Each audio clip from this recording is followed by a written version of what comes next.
Hi guys, I'm Woodcraft Hamster and I thought I would do a little bit more work on this green spoon. Now if you joined me last week, I roughed this out of a green blank and I thought really I'd just carry on doing a bit more work for you today. So the intention is to try and set in the bowl, do a little bit more work on the back and on the handle and just kind of bring it down as close as I can to finished before I put it away to sort of dry out, ready for sanding. Now you'll notice I've got my weird contraption that I sort of put together a few months ago. This is a kind of bodged together spoon mule, shave horse, vice, call it what you like, but I thought I'd get this out again because I've been using it a lot recently, and I just think, you know, the design itself is probably nothing new, new to me at least, but you know, it's a really cheap, simple and easy way of putting your work together, holding it down while you're carving. You know, a lot of us, me certainly, sort of struggle with trying to hold something on a bench and carve and it move around and all that kind of thing. It's just a nice way of securing it. So what I'll do, I'll bring the camera a little bit closer in and we'll make a start.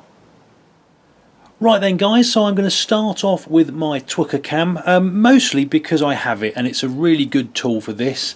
If you don't have one, you can just use a standard spoon knife, and that's what I'll be moving over to later on. And basically, now this is nice and secured in here, I'm going to worry about holding this in my hand and the blade of my cam maybe slipping out and hitting my thumb. I'm completely hands-free here. And what you want to do is very gently, you don't need to try and gouge too deeply with this. Starting from the centre, just start taking away some slices. Now we'll move around a little bit here. It's not as brilliant as a proper vice, but it's certainly a lot better than holding it in your hand, and certainly a lot safer as well. Now I'm just going to carry on doing this for a few minutes. I'll skip through this footage, and really all I'm looking to do is just get the beginnings of this bowl set in so I can start doing a little bit more to it later on.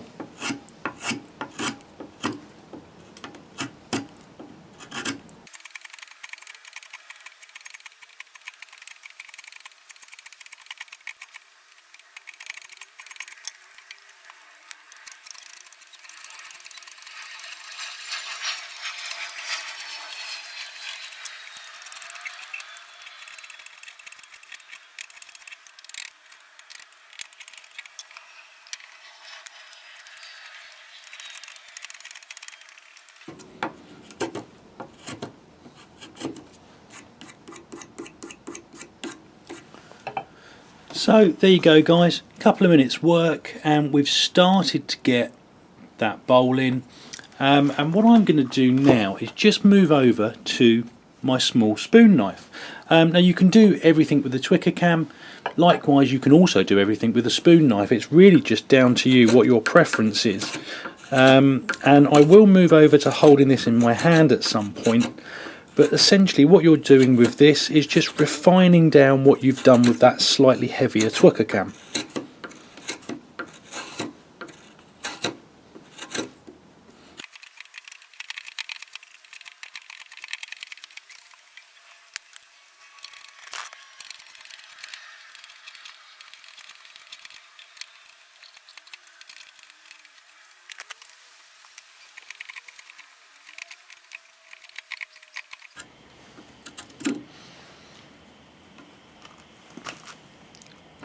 So there you go guys, again just tidied up, deepened a little bit, needs a bit more work, and what I'll do, let me just move the camera around a bit so I've got a slightly better angle, and I'll show you what else I'm going to do.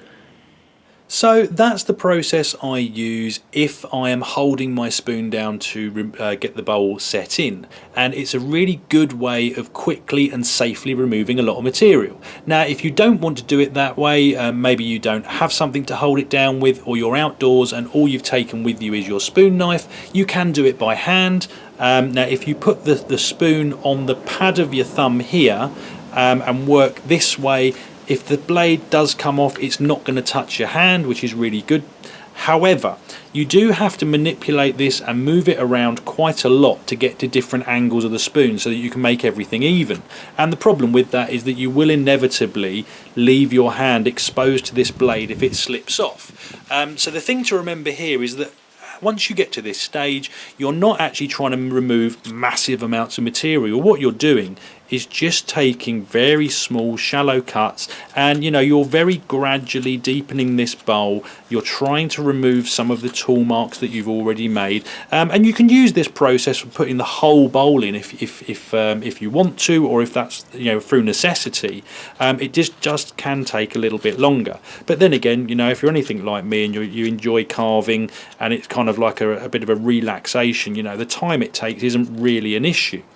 So what I'm going to do, all I really want to achieve now is just to kind of smooth down the bowl a bit more, just kind of deepen it ever so slightly. And this particular spoon knife, this is a Ben Orford. It's a flat model, or a flatter model than some of his others, and sometimes I'll be using the flat edge of this blade if I'm, say, working down by the tip here, and if I'm coming up to the top here, I'll use the sort of the curve, where are we there, the curved end.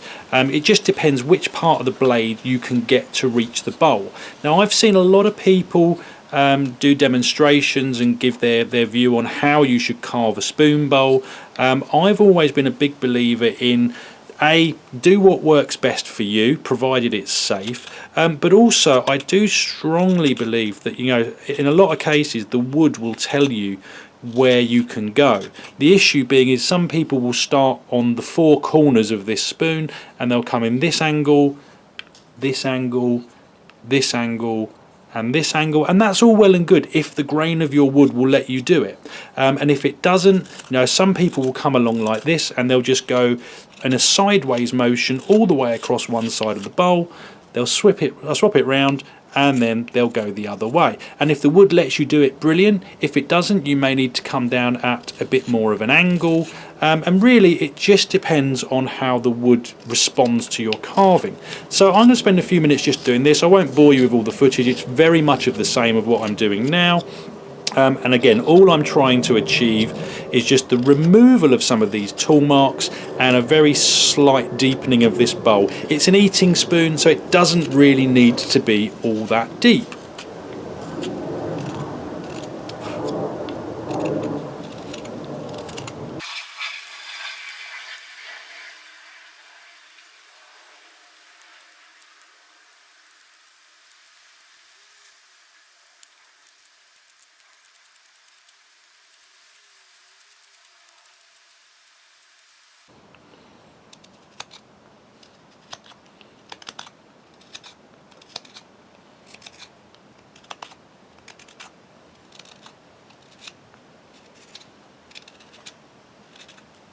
So the last thing I want to do before putting this away to dry out is just refine it down with my knife.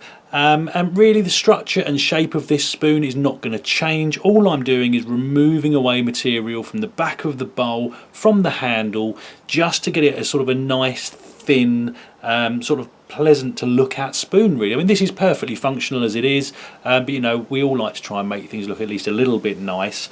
And what I tend to do, I mean, obviously I'll work on the back of the bowl, but I also I will work mainly on the back of the handle, because we've got a little bit of a crank in here. Taking wood away from the back of the handle will exaggerate that even more. If I start taking it from the top, it becomes almost a slightly flatter spoon, and that's not what I want. So I'm just going to be using my little Svante Dvaj carving knife. I'll skip through this footage, and as I say, all I'm really doing is just whittling down and removing amounts of material.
So here is our spoon ready for drying and finishing.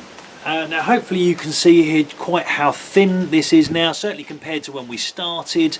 Now that we've removed a lot of waste wood off here, now that will help it dry out quicker and also hopefully help it to dry out without cracking.